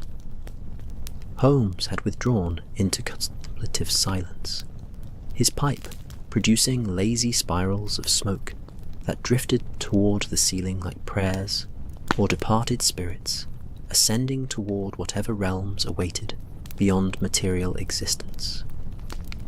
"Perhaps," he said eventually, his voice soft, almost distant, though I suspect most will view his fate as cautionary tale, warning against pursuing certain avenues of inquiry too aggressively. Science advances through bold experimentation, but also through learning from catastrophic failures. Hartley's portable winter may remain a singular achievement, a path not taken by future investigators who choose to honor his memory through avoiding his mistakes. The evening deepened toward night proper, that transitional time when day's concerns should yield to sleep's restorative embrace, when minds ought to release their grip on problems and puzzles in favor of dream's gentler territories. I felt weariness settling over me like a comfortable blanket, the combination of physical activity and mental exertion creating an almost pleasant exhaustion that promised deep sleep would arrive swiftly once I retired to my room. Yet I lingered in the sitting room, reluctant to break the comfortable spell our conversation and the fire's warmth had created, content to remain in this moment where mystery had been solved but not yet filed away, where the extraordinary events we had witnessed still felt immediate and present, rather than becoming merely another case to be recorded and stored in the mental archives, where Holmes kept his vast collection of London's strange happenings. "Thank you, Watson," Holmes said suddenly, surprising me with both the statement and its emotional directness, "for your company during this investigation, for your medical insights, for simply being present as these events unfolded. I know I am not always the easiest companion, that my obsessions with arcane details and refusal to rest until mysteries yield their secrets can prove taxing for those who share my space. Yet your steady presence provides something I have come to value beyond simple professional assistance. You offer perspective, humanity, connection to the ordinary world from which my work sometimes distances me." I found myself unexpectedly moved by this rare display of sentiment, understanding that Holmes's friendship, however oddly expressed at times, represented something genuine and valuable in both our lives. "The gratitude is mutual, my dear Holmes. You have shown me wonders and mysteries I would never have encountered in conventional medical practice, have introduced me to the extraordinary that lurks just beneath London's ordinary surface. If my presence provides you some comfort or utility, then I am pleased to offer both without reservation." The fire had nearly died, the coals glowing with barely visible heat, and the clock's chiming of 11 seemed to acknowledge that evening had reached its natural conclusion, that sleep's kingdom awaited our entrance. I rose from my chair with the stiffness that comes from sitting too long in one position, and Holmes set aside his pipe with a satisfied air of one who had properly concluded his day's activities. Sleep came easily despite these somewhat morbid thoughts, or perhaps because of them. Having understood the mystery, having solved the impossible freezing's puzzle, my mind felt free to release its grip on the problem, to accept that some questions had been answered while others would remain forever unknowable. Hartley's final thoughts, his final sensations, the precise sequence of events during those brief seconds when his device malfunctioned, these details had been lost to the very phenomenon that claimed his life, frozen into silence as surely as his body had been frozen into crystalline stillness. Morning arrived with gentle insistence, pale sunlight filtering through my curtains, bringing with it the sounds of Baker Street beginning its daily routines, delivery wagons rattling past, Mrs. Hudson moving about downstairs, preparing breakfast, distant voices of vendors and pedestrians, creating that particular symphony unique to London's residential neighbourhoods at dawn's edge. I rose and completed my morning ablutions, with the comfortable efficiency of long-established routine, then descended to find Holmes already at the breakfast table, newspaper spread before him, teacup in hand. "Good morning, Watson," he greeted, without looking up from whatever article currently held his attention. "I trust you slept well. No nightmares of frozen gentlemen or catastrophically malfunctioning scientific apparatus." "Surprisingly well, actually," I confirmed, helping myself to breakfast from the covered dishes Mrs. Hudson had prepared.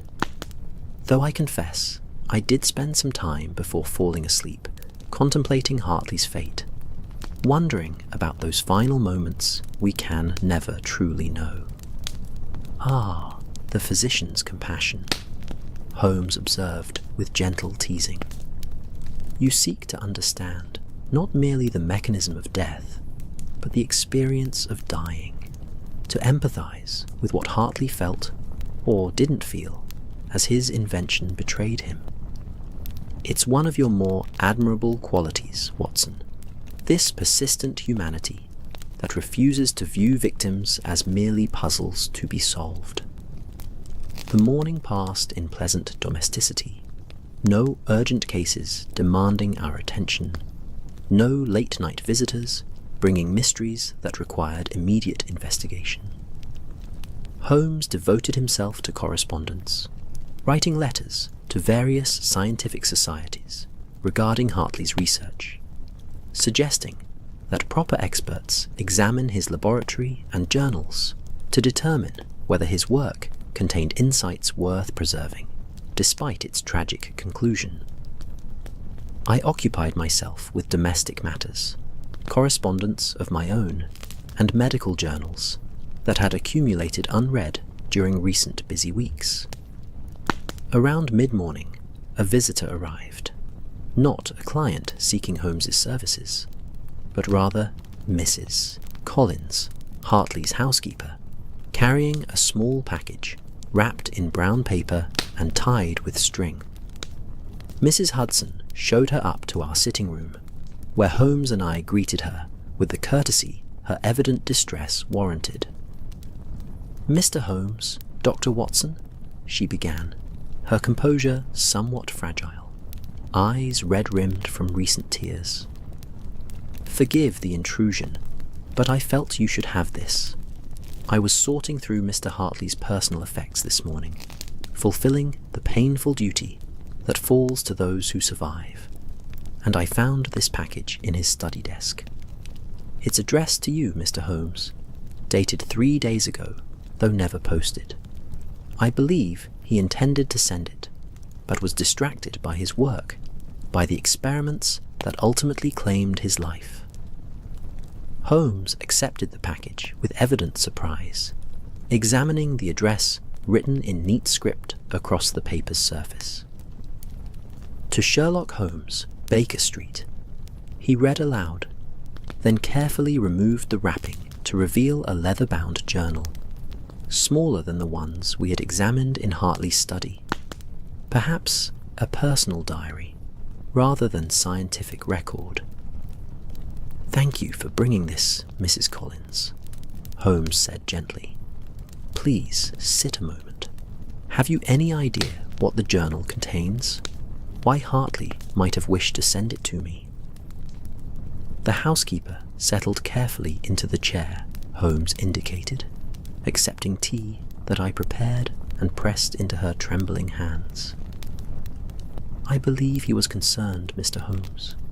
In the days before his death, he seemed troubled, distracted.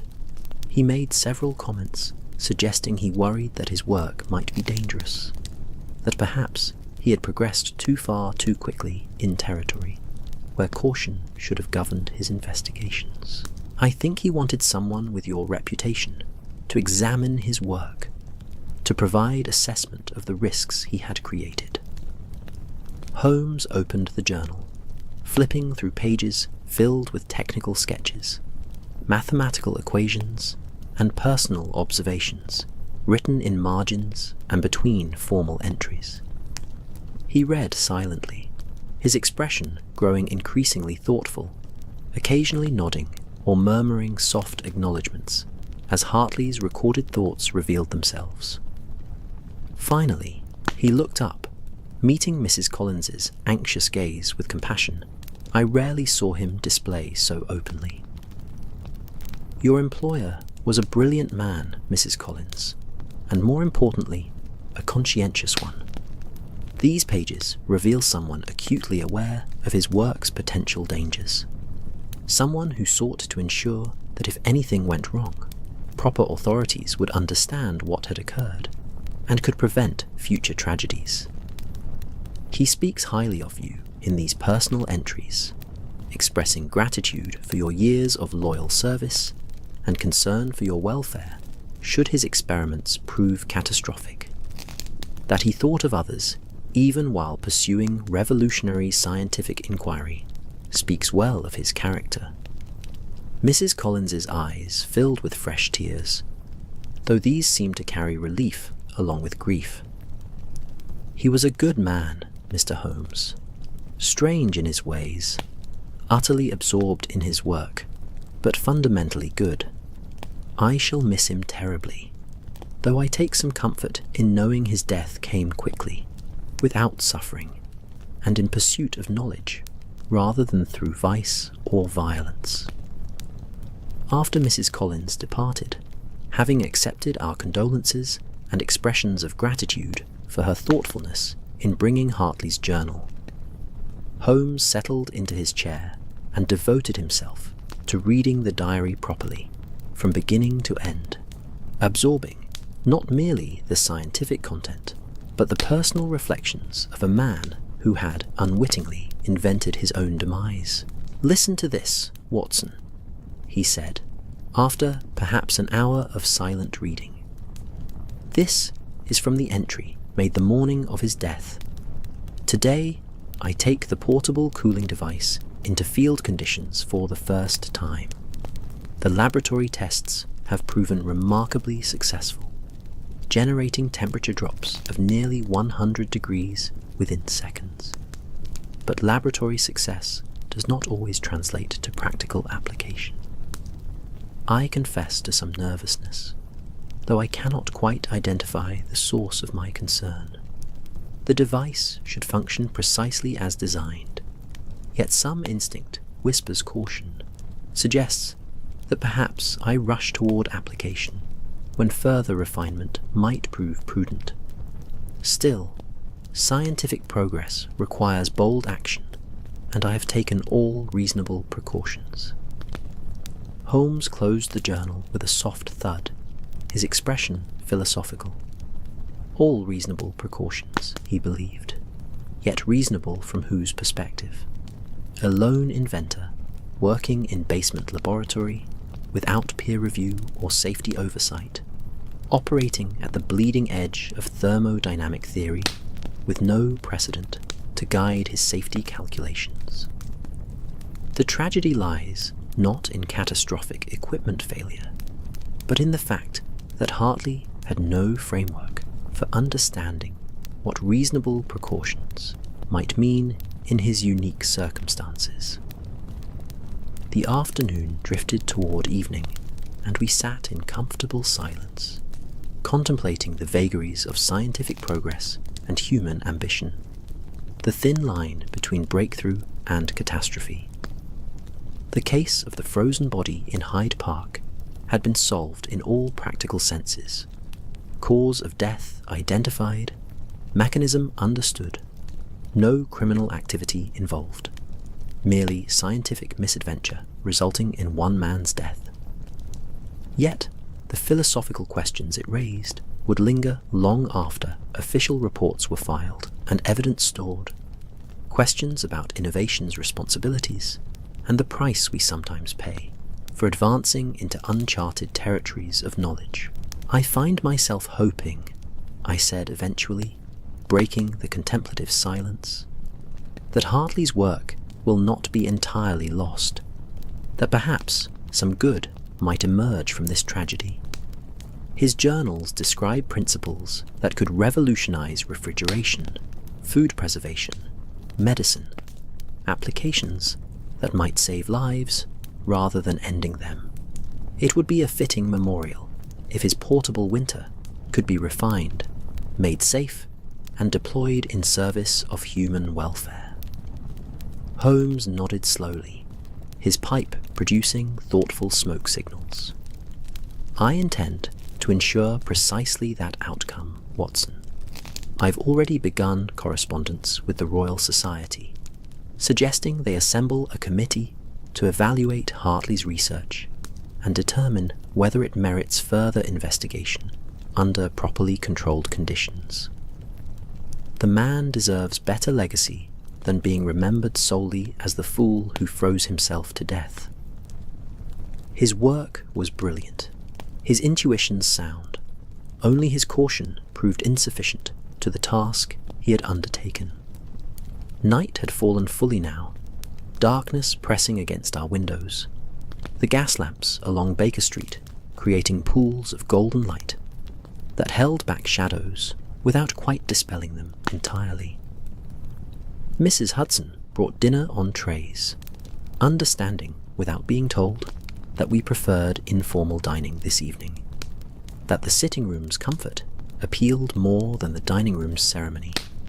We ate slowly, without urgency, and conversation drifted to other topics, other cases, other mysteries that London constantly generated, like the vast, inexhaustible engine of human drama it represented.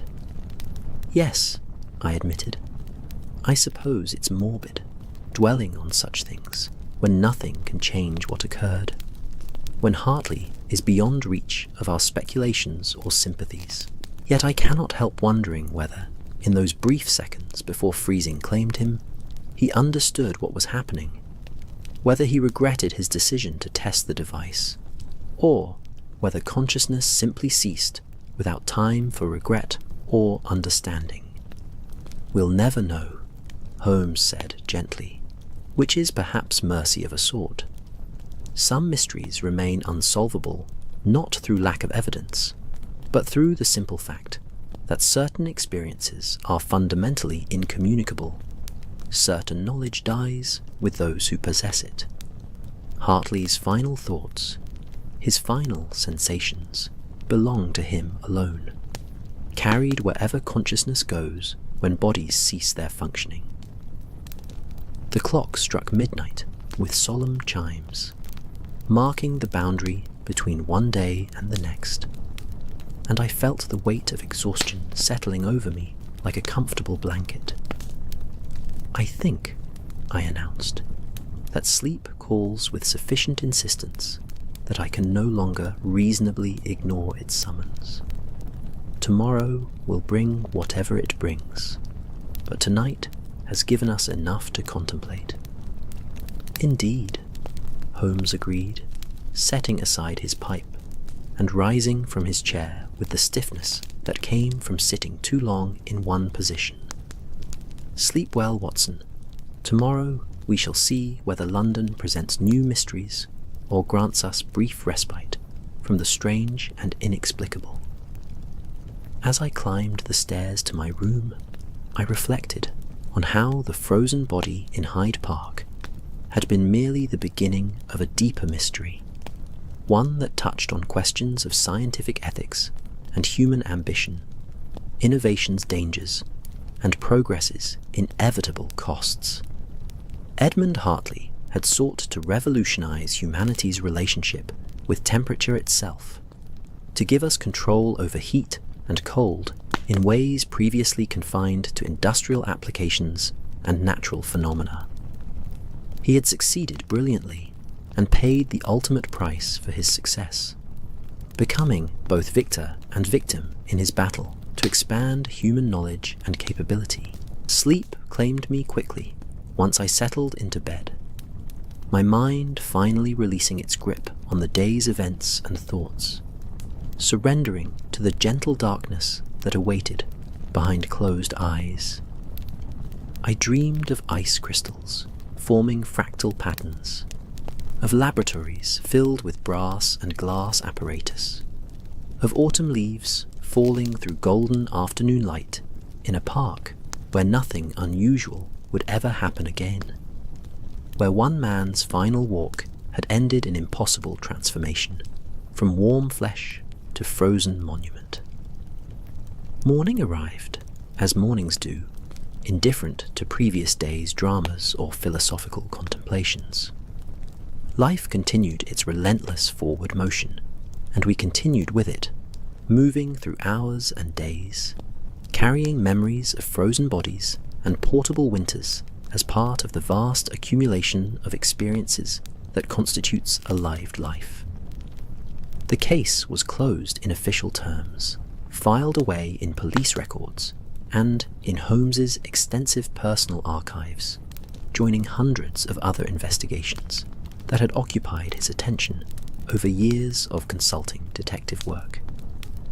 Yet, I found myself returning to thoughts of Edmund Hartley periodically in weeks that followed, wondering about the man behind the mystery, the quiet gentleman of Belgrave Square, who had devoted himself to scientific inquiry with such passion that it ultimately destroyed him. What drove such dedication? What made someone willing to risk everything, including their life, whether knowingly or unknowingly, in pursuit of knowledge and innovation? Holmes shared the journals with the Royal Society, as he had promised, and a committee was indeed formed to evaluate Hartley's work. The preliminary reports suggested his thermodynamic principles were sound, his intuitions largely correct, his engineering merely requiring refinement to create safe, practical applications. Discussions began regarding memorial lectures in his name, proper recognition of his contributions to scientific understanding, ways to ensure his death advanced rather than hindered the fields he had studied. And somewhere in Scotland Yard's evidence lockers, the portable winter device resided in sealed container, awaiting eventual analysis by experts brave or foolish enough to examine it closely, to learn from its catastrophic malfunction, to perhaps build safer versions that might serve humanity in ways Hartley had imagined but never lived to witness. The device that had killed him might yet save lives through medicine, preserve food for hungry populations, revolutionize industries in ways he could only have dreamed. On a quiet evening, perhaps 3 weeks after Hartley's death, as early December brought London's first serious cold, and the city prepared for winter's full arrival, Holmes and I found ourselves once again in our sitting room, fire burning cheerfully against the chill beyond our walls, tea steaming in delicate china cups, the world reduced to this comfortable space where mysteries could be discussed and contemplated without urgency. I received a letter today from Mrs. Collins, Holmes mentioned casually, as though the information held no particular significance. She has accepted a position with another family in Mayfair, starting after the new year. Hartley's estate will take months to settle through probate, but his solicitor has assured the staff that all will be properly compensated for their years of service. She wanted us to know that our investigation brought her some measure of peace, that understanding how and why Mr. Hartley died helped her accept what might otherwise have remained incomprehensible tragedy. I found myself genuinely pleased by this news, glad that our work had provided comfort beyond merely solving the mystery's intellectual puzzle. I'm happy for her. She struck me as a genuinely good person who had been devoted to a difficult employer. Difficult in the sense of being absorbed in work that excluded much normal human interaction. I mean, not difficult through cruelty or unreasonableness. Yes, Holmes agreed, gazing into the fire as though its dancing flames held answers to questions he hadn't quite formulated. Hartley was fortunate in his household staff, surrounded by people who cared for him despite his eccentricities. One hopes his final walk through Hyde Park contained some moments of simple pleasure, appreciation of autumn beauty, satisfaction with work progressing well, contentment with life, even if he couldn't know how brief that life's remaining span had become. We sat in comfortable silence for a time, and I reflected on how our investigation into the frozen body in Hyde Park had revealed layers of meaning beyond the surface mystery of impossible ice formation. It had shown us a man devoted to knowledge, a household devoted to that man, a city where extraordinary events could occur, mere feet from ordinary people going about their daily routines. A world where tragedy and breakthrough intermingled in ways that defied simple categorization as either triumph or disaster. Outside our windows, London continued its eternal dance of light and shadow, of gaslit streets and darkened alleys, of millions of people living their lives in proximity yet isolation, each absorbed in personal dramas and mundane routines that occasionally intersected in ways that created mysteries requiring solution. Somewhere in that vast urban landscape, other impossibilities were occurring, other mysteries being born that would eventually find their way to our door, demanding Holmes's unique talents and my companionship in investigation. But for now, this evening, we were simply two friends sharing tea and fire warmth, contemplating the strange case that had occupied our attention, finding in its resolution both satisfaction and melancholy. The satisfaction of understanding achieved, the melancholy of recognizing that some losses cannot be prevented. Some tragedies remain inevitable despite our best efforts to comprehend and forestall them.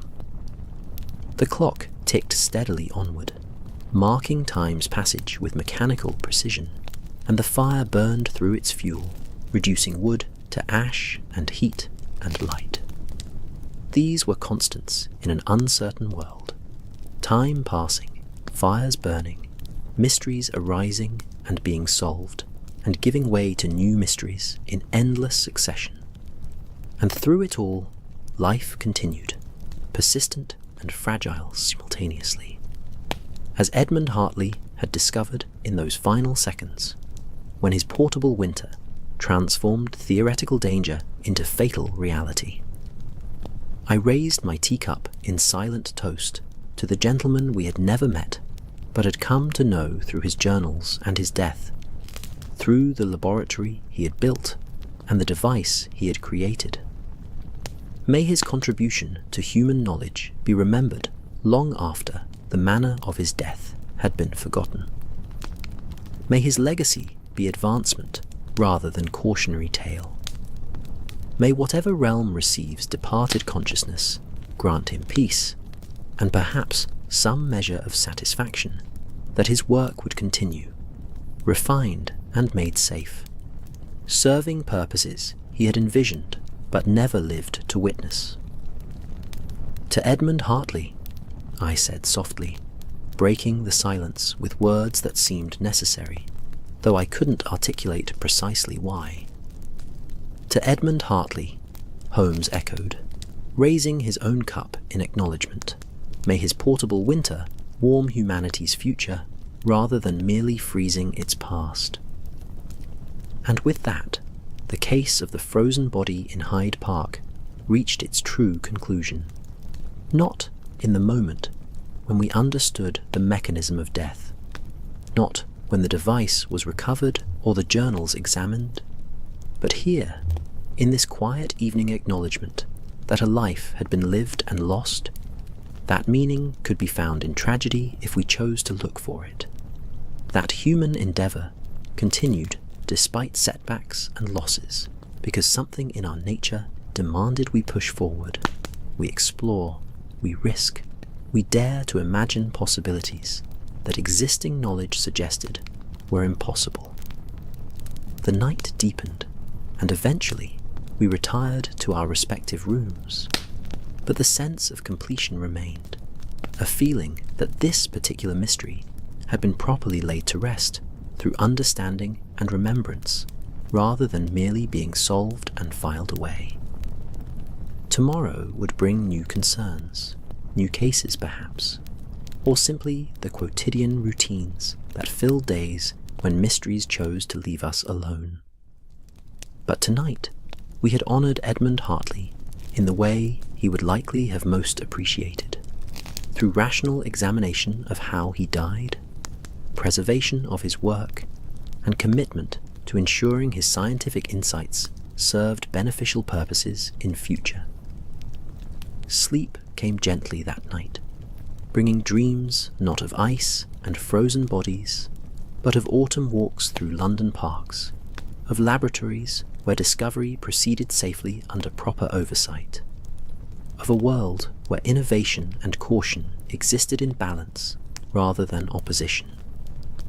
Hartley's ghost, if such things existed beyond metaphor, might rest easily, knowing his death had illuminated dangers while preserving possibilities, had served as pivot point between naive enthusiasm and informed progress. And so, the frozen body in Hyde Park became simply another case in Sherlock Holmes's extraordinary career. Another example of the strange and wonderful and terrible things that could occur in London's vast urban landscape. Another reminder that beneath the city's ordinary surface lay realms of mystery that rewarded investigation with insights both practical and philosophical. The case was closed. Edmund Hartley was properly mourned and remembered. His device was secured. His journals were being studied. Justice, insofar as accidental death permitted such concept, had been served.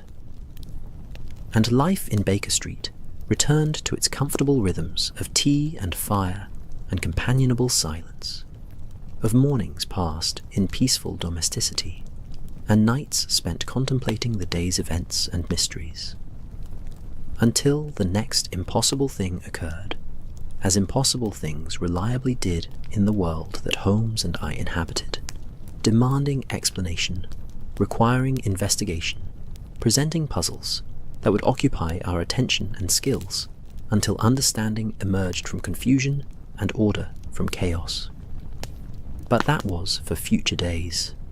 Tonight, now, this moment belonged to quiet satisfaction, to the peace that comes from work completed thoroughly, to the comfort of friendship and familiar surroundings, and the knowledge that we had done what we could for Edmund Hartley, and for scientific progress, and for the simple cause of understanding truth. The fire burned low, the tea grew cold, the clock marked midnight's arrival and passage into the small hours when London slept, and dreams replaced waking thought. And in our respective rooms, Holmes and I surrendered to sleep's embrace, carrying with us into unconsciousness the images and insights the case had provided, allowing our sleeping minds to process and integrate what waking consciousness had learned. Tomorrow would arrive with its own concerns and possibilities, but tonight the frozen body in Hyde Park had given up its secrets, had taught us what it could about ambition and caution, innovation and risk, the price we sometimes pay for knowledge, and the ways tragedy can be transformed into legacy if we approach it with proper respect and determination to learn from loss. The story ended, as all stories must, but its lessons would linger, informing future investigations, shaping how we approached scientific mysteries, reminding us that every case involved human lives and losses that deserved to be honoured through our careful attention and thoughtful analysis. And so, we close this particular chapter in the annals of Sherlock Holmes's casework, the mystery of impossible ice in November weather, of Edmund Hartley and his portable winter, of tragedy in Hyde Park, and lessons learned in basement laboratories. The details would fade with time, as all details eventually do. But the essential truths would remain, that investigation serves not merely intellectual curiosity, but human understanding, that every mystery solved brings small increment of order to chaotic world, that our work matters in ways both large and small, immediate and long-term. Rest well, Edmund Hartley. Your death was not in vain. Your work will continue. Your memory will be honored.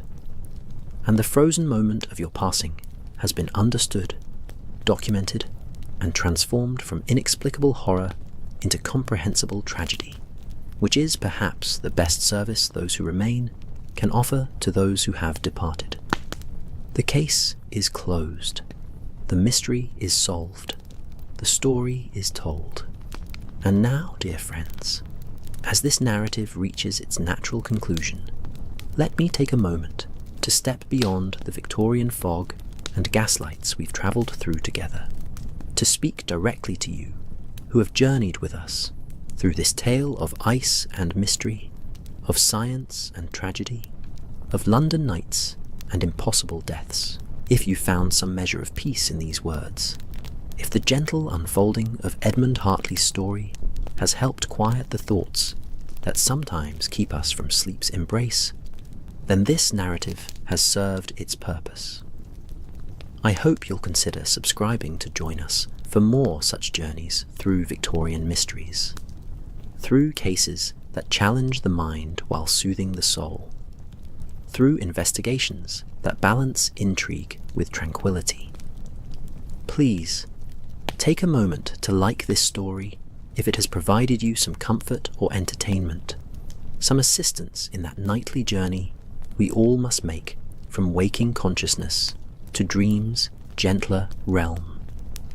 Your engagement helps these tales find others who might benefit from their particular blend of mystery and peaceful narration. And now, as Baker Street settles into deepest night, as Holmes retires to his room and Watson to his, as Mrs. Hudson ensures all is secured and proper for evening's remainder, I bid you the most peaceful of good nights.